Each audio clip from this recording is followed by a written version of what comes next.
우리 주님으로부터 오는 은혜와 평강이 여러분의 삶 가운데 가득하시기를 축복합니다. 오해와 불신을 극복하는 힘이라는 제목으로 역대상 19장 1절에서 19절까지의 말씀을 함께 나누겠습니다. 작은 오해와 불신은 큰 일을 그르쳐 비극을 낳습니다.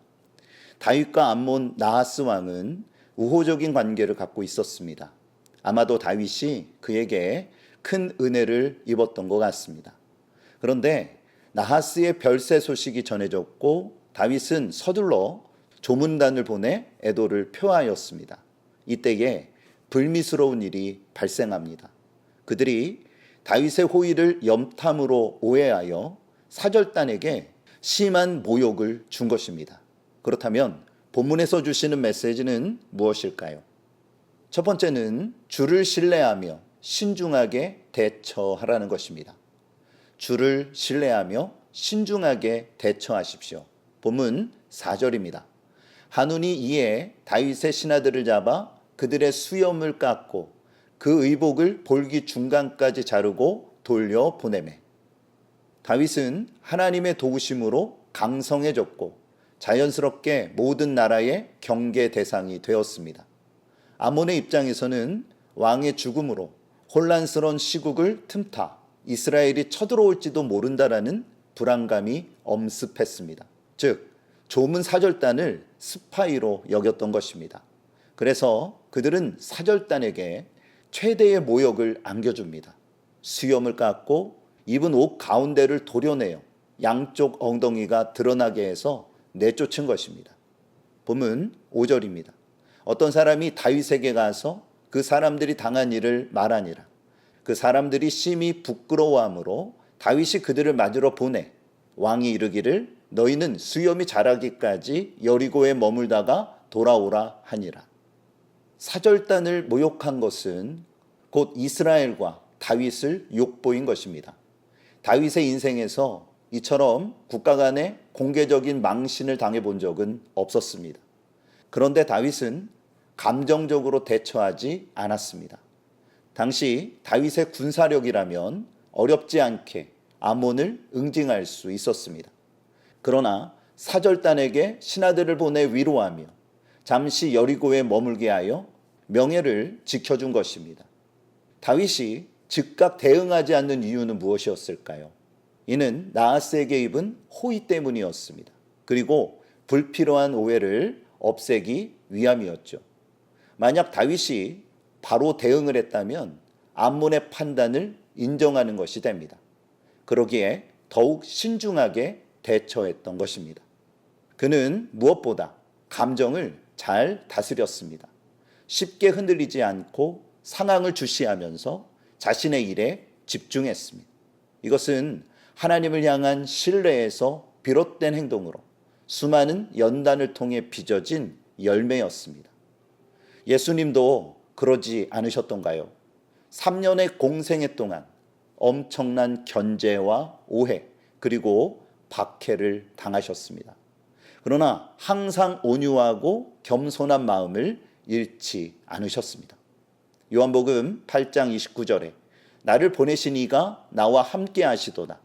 나는 항상 그가 기뻐하시는 일을 행함으로 나를 혼자 두지 아니하셨느니라.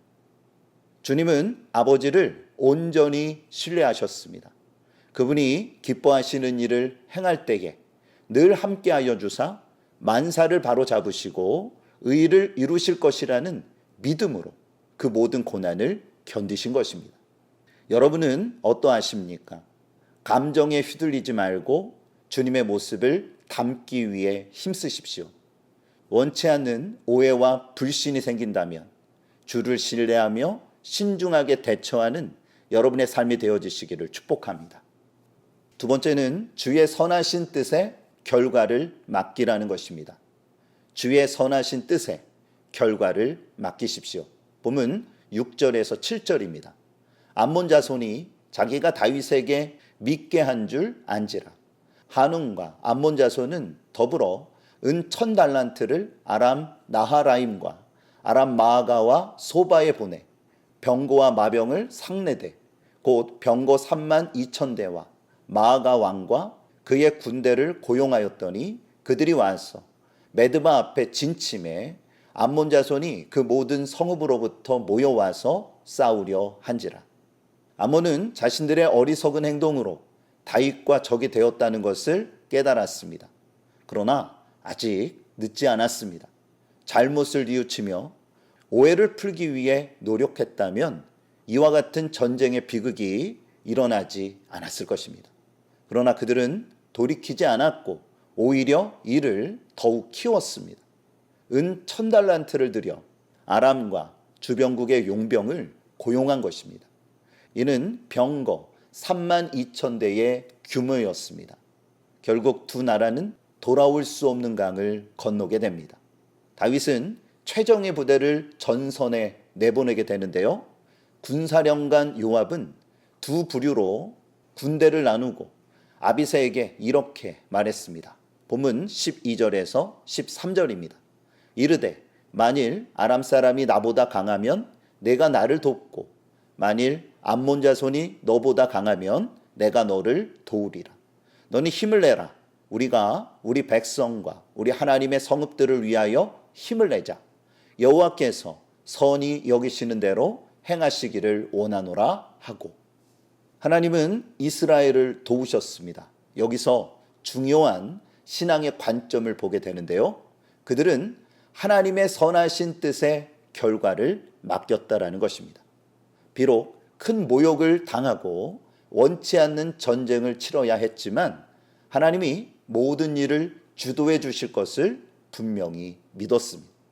여러분, 결과는 어떻게 되었을까요? 암몬과 아람 연합군은 이스라엘 군과 제대로 싸워보지도 못하고 주랭랑을 칩니다. 이후에 한 차례 전투가 더 벌어지지만 이스라엘의 완승으로 끝나게 됩니다. 그렇습니다. 하나님이 주도하셨고 그분의 뜻대로 결과를 맺으신 것입니다. 바라기는 원치 아니하는 오해와 불신이 생겨날 때 하나님의 선하신 뜻에 결과를 맡기십시오. 그러면 성령께서 역사하여 주셔서 이 모든 일들을 이끌어 주실 것입니다. 오늘 말씀을 기억하세요. 오해와 불신을 극복하는 힘은 주를 신뢰하며 신중하게 대처하는 것과 주의 선하신 뜻에 결과를 맡길 때에 이루어집니다. 신실하신 하나님이 여러분과 함께 하십니다.